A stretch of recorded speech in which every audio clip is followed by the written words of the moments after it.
बिस्मिल्लाहिर्रहमानिर्रहीम। आइए कुरान का तर्जुमा सीखें।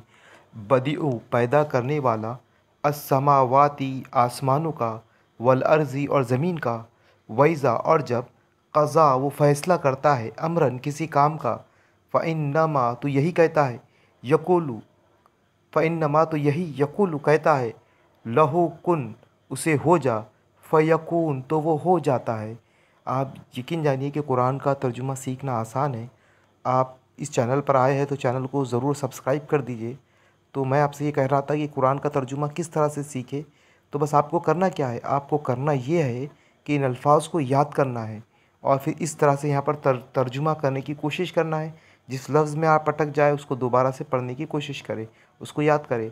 पैदा करने वाला आसमान और ज़मीन का, जब वो फ़ैसला करता है किसी काम का, तो दर हकीकत वो कहता है उसे हो जा और वो हो जाता है।